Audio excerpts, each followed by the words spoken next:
Alors nous sommes le samedi 26 septembre 2015, nous sommes de retour à Toulon, j'ai quelqu'un à côté de moi, j'ai lui demandé de se présenter, bonjour. Bonjour Philippe, on se retrouve, moi c'est Jean Maltès, toi c'est toujours Philippe Signorelli, je vois que ça n'a pas changé. Ravi de vous revoir parce qu'on s'est croisés l'année dernière, au mois de septembre. On en garde un beau souvenir tous les deux. Oui absolument, c'était un très très bon salon et cette année, si j'en juge d'après la fréquentation, ce matin, à 11h du matin, on peut dire qu'on se bouscule dans les allées. Je vous remercie pour les compliments que vous avez fait l'année dernière, j'en profite. On va quand même parler des deux autres quand même si le portefeuille ça se passe bien. Ah très très bien, le portefeuille se vend très très très bien, j'en ai énormément vendu, j'aurais jamais pensé en vendre autant et il continue à se vendre. J'ai vendu plus de portefeuilles hier que le dernier livre que j'ai écrit, qui est un livre un petit peu plus sérieux, avec des anecdotes, avec des entrevues. Il se vend moins bien que le portefeuille est un livre marrant, c'est un livre pour se détendre, et les gens ont besoin de détendre par les temps qui courent. Alors j'espère qu'on y a participé, parce que c'était le but aussi. On va parler bien sûr de nouveau, puisqu'on est là. Il y a un nouveau livre, la question que je pose tout le temps, quand est-ce qu'il est sorti ?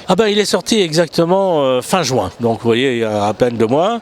Il a pris un très bon départ. Il faut dire que c'est un livre de détente, ce sont des sujets, certains sont assez sérieux. C'est un livre de nouvelles, et je n'ai pas voulu que les nouvelles soient très longues, justement pour ne pas lasser le lecteur. C'est-à-dire qu'à n'importe quelle page, vous l'ouvrez, et à chaque page, vous trouverez une petite nouvelle qui vous intéresse. Elle peut être marrante, elle peut être sérieuse, elle peut être... Il y a de tout.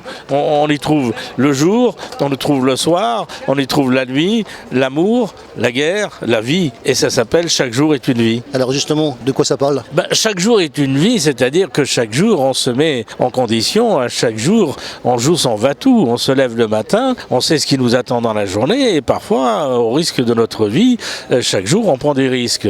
Ça parle de plein de choses de notre vie de tous les jours. Il y a des rencontres avec des gens étonnants. Par exemple, je parle de la rencontre avec Martin Gray, qui me parle justement de sa reconstruction. Vous savez que Martin Gray, un jour, il était aux États-Unis et puis il apprend que la maison du Tanneron, là où il habitait, sa maison avait pris feu. Et sa femme, son épouse, et ses 5 enfants ont péri dans cet incendie. Quand il est arrivé, il n'y avait plus que des cendres. Alors pour un homme qui était revenu des camps d'Auschwitz et qui retrouve ça, malgré ça, l'homme s'est reconstruit entièrement. Il s'est remarié 2 fois depuis. Et aujourd'hui, à 95 ans, il est aussi agile, aussi souple que vous et moi. Alors pour ça, c'est OK. Quoi d'autre ? Alors, il y a plusieurs rencontres, plusieurs entrevues. Il y a par exemple la rencontre avec Alain Mercier. Alain Mercier, c'est un homme qui a aujourd'hui 79 ans, qui est un homme grand, robuste, très fort, très solide. C'est le fils d'un grand industriel français, un certain Mercier, que tous les automobilistes connaissent bien.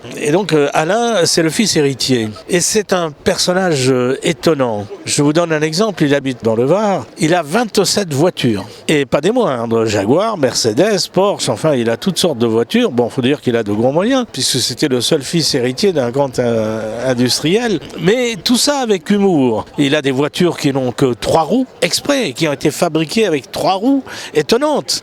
Et où il a dessiné des dessins un petit peu hétéroclites. Une voiture que j'ai sous les yeux, où sur un phare, il a marqué « La cigarette rend impuissant », sur l'autre phare, il a marqué « Enfin ». Donc vous voyez un petit peu le genre. Chez lui, il a un salon qui est couvert de petits objets drôles, et il a même une guillotine, une véritable guillotine, qu'il a trouvée dans le garage de son père lorsque son père est mort. Il l'a remontée, il l'a mis dans son salon. Il y a des crânes dans son salon, avec des petites inscriptions. Ça, c'est le crâne de ma première femme. Et alors, il lui a mis un dentier et il dit je l'ai assassinée parce qu'elle avait trop de mordants. Un autre crâne avec une cigarette, je l'ai laissé mourir parce qu'elle fumait trop, etc., etc. Bon, c'est drôle. Il passe sa vie en s'amusant, et dans son jardin, entre plusieurs sculptures exceptionnelles de très très grande valeur, il y a aussi une tombe. C'est sa tombe. C'est pour vous dire un petit peu le personnage. Alors on va rappeler d'où vous êtes. Moi j'habite Sainte-Maxime, j'habite Sainte-Maxime, où je suis très très bien dans les hauteurs de Sainte-Maxime. J'ai une maison qui est très agréable, au calme. Et il faut ça pour écrire, vous savez, parce que moi j'écris beaucoup. J'écris beaucoup la nuit ou le matin très tôt. Des fois j'écris jusqu'à 3h du matin. Je me mets devant mon ordinateur vers 11h du soir, jusqu'à 3h du matin j'écris. Ou alors c'est le contraire. Je me lève à 2-3h du matin et j'écris jusqu'à 6h du matin. Et je suis très bien au calme. Dans mon jardin, j'ai un petit cabanon que j'ai installé avec mes ordinateurs il y a tout pour travailler et je suis vraiment aux anges parce que je suis entouré d'arbres dans le jardin et le matin, trop entendre les oiseaux chanter au printemps, c'est magnifique. Alors, les salons, je vous rencontre à Toulon. Quoi d'autre? Qu'est-ce que vous faites dans le coin? Les salons, je suis invité. Succinctement, bien sûr. Oui, bien sûr. Les salons, je suis pratiquement invité à tous les salons dans le Var. Alors, ça va de Olioul, ça va au-delà du Var. Hein. Disons de Marseille à Menton, je les fais tous. Hein. À chaque fois qu'on m'invite à y aller, à participer, j'y suis. Aujourd'hui, je suis à Toulon. La semaine prochaine, je serai à Grasse, et puis etc. Hein. Voilà. Alors moi, je suis présent dans tous les salons.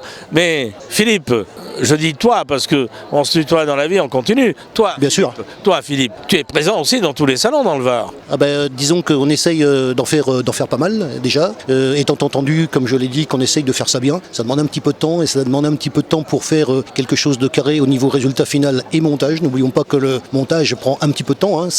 Je le dis à un professionnel et je sais à qui je m'adresse. Oui, absolument. Le montage et aussi parfois le mixage. Hein. Parce que lorsqu'il y a des bruits autour qu'il faut les éliminer ou les réduire, tout ça, ça prend du temps, ça prend du boulot. Moi, j'ai fait beaucoup de télévision, j'ai fait de la radio, après j'ai fait de la télévision. Eh bien, quand on dit aux gens, voyez, l'enregistrement qu'on vient de faire, eh bien, j'ai une matinée de travail là-dessus. Les gens, ah bon, pour 2 minutes que vous allez passer à l'antenne, vous travaillez une matinée? Oui.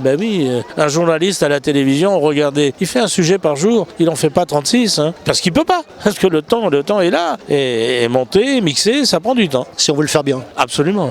Et il faut le faire bien, parce que dans ce métier, on ne vous pardonne rien. Si vous faites un bon travail, on vous dira rarement bravo, c'était bien. Par contre, si un jour vous vous plantez, alors là, tout le monde vous en parlera.